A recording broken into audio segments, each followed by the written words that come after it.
तो हाँ दोस्तों, कैसे हो आप? अभी के लिए चलिए शुरू कर लेते हैं।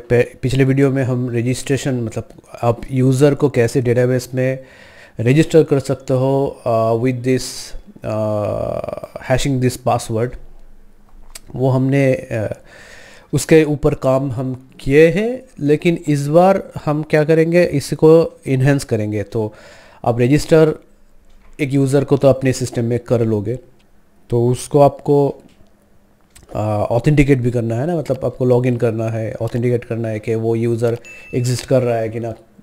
आप एप्लीकेशन में जब आप एपीआई यूज़ करोगे तो लॉगिन करके लॉगिन में एक आप यूज़र ने वो पासवर्ड भेजोगे, ठीक है। उसके हिसाब से वो आपको रिटर्न करेगा कि अब ये यूज़र ऑथेंटिकेटेड है या नहीं, राइट। ये यूज़र डेटाबेस में एग्जिस्ट करता है या नहीं। अब अगर यूज़र एग्जिस्ट करता है तो आगे आप उस यूज़र को आप लेकर आप काम करोगे, तो ये ऑथेंटिकेशन होता है। ऑथेंटिकेशन में बहुत सारे काम होता है। आज हम छोटा सा ही मतलब ये बिक्रिप्ट हम हैशिंग किए हैं। तो अभी डेटाबेस से हम उठा के देखेंगे कि पासवर्ड मैच कर रहा है या नहीं। अगर पासवर्ड मैच कर रहा है तो आपको एक डेटा दे देगा, मतलब ये आपको एक रिटर्न में डेटा देगा, कुछ भी मैसेज दे देगा कि ये या it's a match, you can proceed with that. And आप उसको लेकर आप आगे भी काम कर सकते हो। एक टोकन हम जनरेट कर सकते हैं, वो अगले वीडियो में दिखाएंगे, नहीं तो ये वीडियो बहुत बड़ा हो जाएगा। तो आप अभी सिर्फ ये जो डेटाबेस में यूज़र है ये एग्जिस्ट करता है या नहीं, इसको हम आज के वीडियो में देखेंगे, ठीक है। तो मेरे शायद आपको दिख रहा है सब कुछ। मैं एक बार यूज़र जो लिस्ट है वो एक बार चला के देख लेता हूँ। ये है आपका एपीआई, तो यूज़र जो लिस्ट है वो दिखा रहा है ना। एक मिनट, हम थोड़ा सा और इस यूज़र्स को थोड़ा सा और यूज़र इसको स्टार मार लेते हैं इसमें, ताकि ये पूरा का पूरा हर कोई डिटेल्स यूज़र का डिटेल्स उठा के लाए, ठीक है। ये देखिए, ये रूनी वाला जो है इसमें आपका वो हैश जो पासवर्ड है वो दिखा रहा है। तो इसमें हैश पासवर्ड नहीं है, इसमें हैश पासवर्ड नहीं है। पहले 1 और 2 जो यूज़र आईडीज़ है उसमें पासवर्ड नहीं है, तो इसको हम कंसिडर में नहीं लेंगे। हम इस रूनी को कंसिडर में लेंगे, ठीक है। ये हमारे कंसिडरेशन पे है अभी। तो चलिए इसके लिए हम क्या करते हैं देख लेते हैं। पहले तो हम इसके लिए हम ऐसे ही एक रिक्वेस्ट तैयार कर लेते हैं। इधर पे आप ये ऑथ रिक्वेस्ट ऐसे आप नाम दे दो, ताकि मतलब आप इधर पे लिख सकते हो हर एक के बाद में, ताकि आपको पता चल जाए आप मतलब ये एपीआई आप क्यों यूज़ कर रहे हो। तो हमें क्या करना है, हमें यूज़र नेम और यूज़र पासवर्ड ही सिर्फ भेजना है, राइट। तो हम इसको हटा सकते हैं और इसको हम ऑथ ये नाम दे देते हैं। ये लॉगिन होना चाहिए, ऑथ होना चाहिए, ऑथेंटिकेट होना चाहिए, ये आप खुद डिसाइड कर लो। तो अभी क्या करना है, तो हमें ये 2 भेजना है। तो इसके लिए हमें ये जो ऑथ आपका पाथ है, राइट, तो हमें भी ऑथ नाम का ही एक पाथ देना होगा इधर पे, राइट। तो चलिए इसको पूरा कॉपी कर लेते हैं, फास्ट करेंगे ताकि समय ज़्यादा बर्बाद ना हो, ठीक है। और आपको भी जल्दी इसको जानने को मिले और आप इम्प्लीमेंट कर सकते हो। बाय द वे आपको एक चीज़ दिखा दूँ, मैं इधर पे ये जो पूरा का पूरा कोड ये मैंने एक रेपोजिटरी बना के उसमें डाल दिया है, ठीक है। आज भी जो मैं करने वाला हूँ उसको भी मैं पुश कर दूंगा इस रेपोजिटरी में, और ये रेपोजिटरी में डिस्क्रिप्शन में पेस्ट कर दूंगा। तो आप इसको उधर से मतलब फोर्क करके आप इसको लेकर इसके ऊपर आप आगे जाके काम कर सकते हो, इसको स्टडी कर सकते हो, ठीक है। ऑलराइट, तो चलिए इसको हम ऑथ कर लिए। अभी क्या होगा, इसमें आपको जेसन पर्सर भी चाहिए, क्योंकि आप कोई वैल्यू भेजोगे, राइट। मैंने आपको दिखाया था पोस्ट रिक्वेस्ट है। आप ये जो रिक्वेस्ट है, आप अभी रिक्वेस्ट को आप कंसोल कर लो पहले, कि आप ज़रा देख लो कि आपके पास क्या क्या आ रहा है, राइट। रिक्वेस्ट बॉडी बहुत सारे डेटा देगा आपको। पहले जस्ट सिंपली ये यूज़र नेम को आप देख लो आ रहा है या नहीं, ठीक है। ऑथ और पासवर्ड भी आप देख लो इधर पे, यूज़र पासवर्ड भी आप देख लो कि ये भी आ रहा है या नहीं, राइट। ये हमने डाल दिया है, एप्लीकेशन चल रही है, तो हम इसको चला लेते हैं, राइट। ये रूनी एडमिन ये आ रहा है, राइट। ये कंसोल हमने किया है इसलिए ये कंसोल में दिख रहा है आपको। अगर दिखाई देता है, थोड़ा सा मैं और भी बड़ा कर देता हूँ, देखिए रूनी और एडमिन आ रहा है, राइट। तो हमारे पास सही सब कुछ आ रहा है। अभी हमें जो करना है कि ऐसे एक क्वेरी बना लेना है, राइट। तो हम पहले क्वेरी एक बना लेते हैं इधर पे, ओके। जो आपका ये नहीं होगा क्योंकि इंसर्ट नहीं है हमारा इधर। हमें क्या करना है, सिलेक्ट क्वेरी डालना है इधर, राइट। तो हम पहले क्या करेंगे,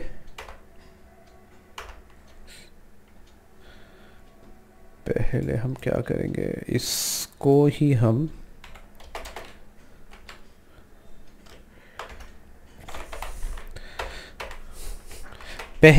सिर्फ यूज़र नेम उठाएंगे, ठीक है। यूज़र नेम मतलब सब कुछ ही हम उठाएंगे, लेकिन हम यूज़र नेम को भेज रहे हैं, तो यूज़र नेम को हम सेंड करेंगे क्वेरी में। तो वो वाले जो यूज़र नेम है, उससे हमारे पास जो रोज़ या फिर जो डेटा मिलेगा हमें, वो सब हमारे पास पहले आ जाएगा, राइट। तो ये देखिए ऐसे हमारे पास ये क्वेरी आ गया। तो हम सिंपली इसको हम ले लेंगे, ऐसे हम ले सकते हैं। अगर एरर है तो आपको इंटरनल सर्वर एरर देगा, और ना है तो आपको क्या, ये क्वेरी जो है, ये क्वेरी जो डेटा आपको देगा वो दिखाएगा, राइट। और सॉरी, ये रिजल्ट्स कर देते हैं इसको, क्वेरी तो नहीं दिखाएगा, रिजल्ट्स दिखाएगा, राइट। तो उसके हिसाब से आपको दिखाएगा ये मतलब ये यूज़र नेम भेज रहे हो, उसके हिसाब से रिज़ल्ट में जो कुछ भी मिलेगा वो दिखा देगा। तो इसमें है आपका ये कंसोल में दिखाएगा। तो कंसोल को थोड़ा सा और भी बड़ा कर देते हैं, इसको हिट करते हैं। तो इधर पे हमको ये जो डेटा है सब कुछ इधर पे चला आया, राइट। ये इधर पे हमारा रिस्पॉन्स में दिख गया। तो मैसेज सक्सेस है और डेटा भी आ रहा है। तो इधर पे हमें अभी यूज़र पासवर्ड को चेक करना है कि ये पासवर्ड सही है या नहीं। ये तो हैश्ड है, और हम क्या भेज रहे हैं, हम तो admin 123 भेज रहे हैं। तो इसको कंपेयर भी तो करना है, नहीं तो क्या रिज़ल्ट देगा, राइट। तो अभी इसके लिए क्या है, हमारे रिज़ल्ट में क्या है अभी अब देख लो हमारे पास। फिर से हम चला लेते हैं। हमारे रिज़ल्ट में क्या है, एक ऑब्जेक्ट है, राइट। तो हम ऐसे ही अभी इसमें क्या करेंगे,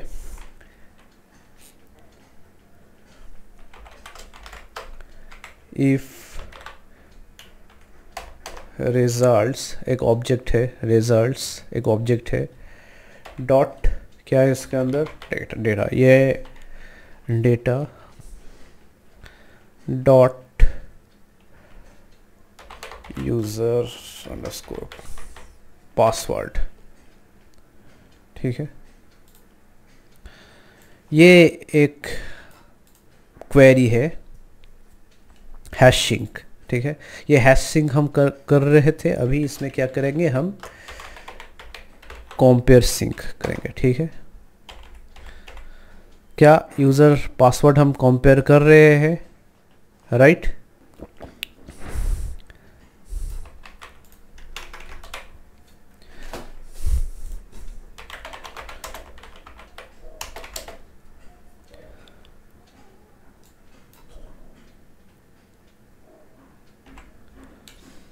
क्या है ये, request dot body dot user password, और इसमें आएगा हमारा रिजल्ट्स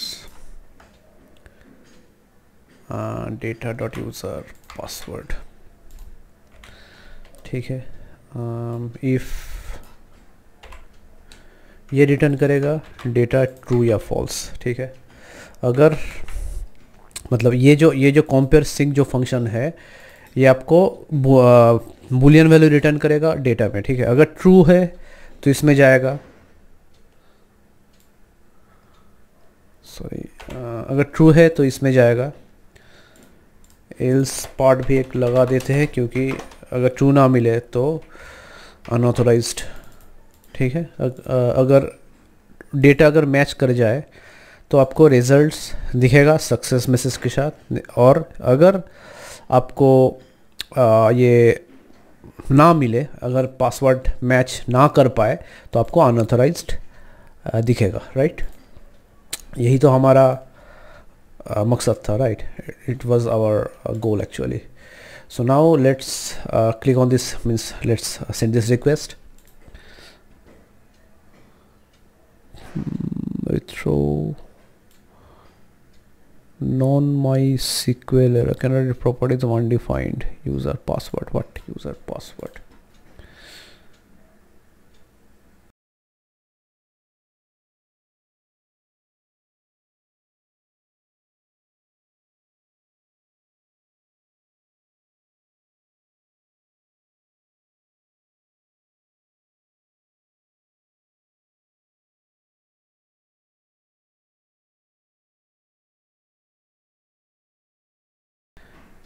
उसके बाद जो कंसोल है ये रिजल्ट्स आया है। राइट, तो रिजल्ट्स के ही अंदर आपका यूज़र पासवर्ड होगा।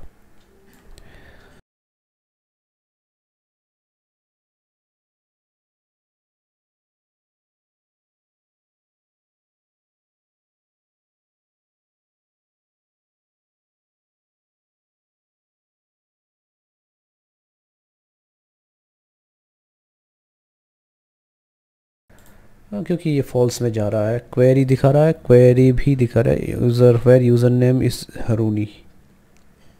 Perfect, so username is Rooney, we have the user already, username is Rooney, the name is Rooney, so Rooney is there already, so it's not a problem.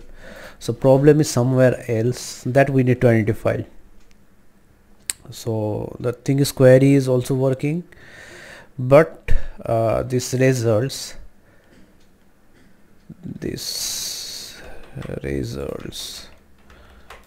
we need to check what is results giving us.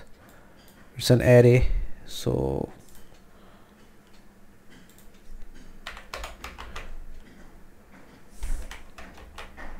ठीक है, फिर से चला के देखते हैं। ठीक है, ये अभी पासवर्ड दे रहा है, तो इसको ही तो हमें सिर्फ सिंपली चेक करना है ना, मतलब अभी तो इसको हटा देते हैं, रिजल्ट्स 0 पासवर्ड दे देते हैं। अभी वो रिक्वेस्ट यूज़र नेम पासवर्ड जो हम भेज रहे हैं रिक्वेस्ट से, रिक्वेस्ट बॉडी से जो हम भेज रहे हैं उससे ये रिजल्ट्स जो है ये कंपेयर करके देखेगा कि ये क्या है। अभी डेटा को भी हम कंसोल कर लेते हैं एक बार, तो आपको डेटा क्या रिटर्न करता है ये भी आपको दिख जाएगा। ठीक है,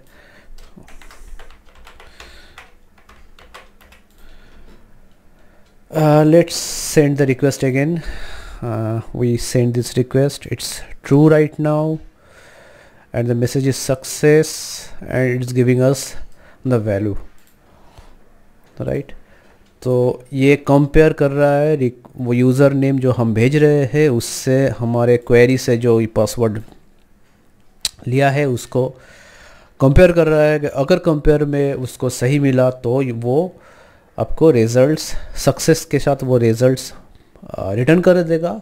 अगर सक्सेस ना हो तो ऑथराइजेशन मतलब अनऑथराइज्ड ये आपको भेजेगा। तो सिंपली आपको हम इधर पे 1 2 3 4 5 करके इसको भेजने की कोशिश करते हैं, देखते हैं कि इस क्लाइंट हमको क्या मतलब अनऑथोराइज देना चाहिए, फिर भी हम रिक्वेस्ट सेंड करके देख लेते हैं, right.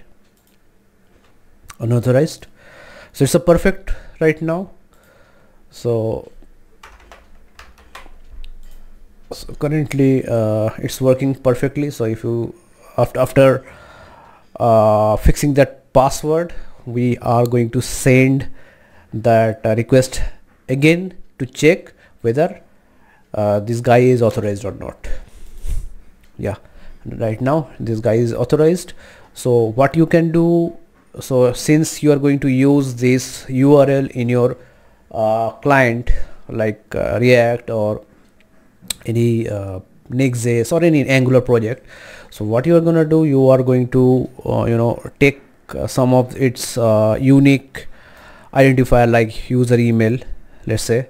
So you are going to either keep it on that session, and you are going forward, you are going to use that use user email to do other activities. If that session doesn't have this email anymore, then you might give them means send them into a error page that you are unauthorized. That you can do. And there is another thing you can do, and that is the ideal thing you should do. That is, you are going to use a web token. So in our backend we have a option called JWT web token. Okay, so that package you can use. So on every successful login, it will send you a token, a unique token that you are going to use for every other activities on your application. So if means unless that token is false, then you are good to go. You are good to do all the other activities into your application. But while that token is going to expire, or if the token is invalid, then you should send your user to any unauthorized page or on a particular error page, right? So that you are going to do, and that we are going to learn and understand in our next video. As I told you earlier, that I have created a Bitbucket repository already, so you can use this Bitbucket repository, and you can save these, you can bookmark this repository into your browser as well, because from this moment on, whatever tutorial I'm going to create and whatever I'm going to share with you, that I'm going to, if it is very important and it is and if it is a significant learning, then I'm going to push all of those into this bucket only, into this Bitbucket repository, so you can get it from there. So I'm going to upload so I'm going to upload all my significant changes into this Bitbucket repository, so that you can fork or you can clone them into your system and you can work on that. Even if you are doing some significant change, or you are adding some value into this application, then you can push your code into this repo as well. Means just try to create a new branch and just go ahead and push your code into that new branch, and create a pull request so that I can review your codes, and then I can merge your code into our master branch, so that it stays clean as well, and other people who are watching this tutorial, they can also get benefited out of this tutorials. So that is also my suggestion. It would be good, and it is a good practice for your industry. Create a separate branch, then create a pull request. Here you can see some pull requests. So I will if you want to know how to do that, how to create a new branch, and how to do how to create a arrays of pull request and how to merge those things, so I can do that in a separate video. So you just need to I don't know whether you are going to really need that. If you really need that, then just write down into the comment box. I will definitely going to share such videos as well. But unless you don't comment, I'm not able to I'm not able to know that whether you are going to need it or not, right? So because lots of amongst you know these things already, आप पहले से ही इसको जानते हो कैसे काम करना होता है, लेकिन जो नहीं जानते अगर वो कोई अगर आके अगर कमेंट कर देते हैं तो मैं उसके लिए उसके ऊपर भी मैं वीडियो बना दूंगा, क्योंकि ये आपका इंडस्ट्री प्रैक्टिस है, ये बहुत ज़रूरी होता है। तो आज तो इतना ही, मिलते हैं अगले वीडियो में। मुझे लगता है वो अगले जो वीडियो होगा वो भी बहुत इंटरेस्टिंग होगा। तो so please hit that bell button as well so that you can get notified when I am going to upload a new video on JWT token. So thank you for now. Thank you for watching this video and keep practicing.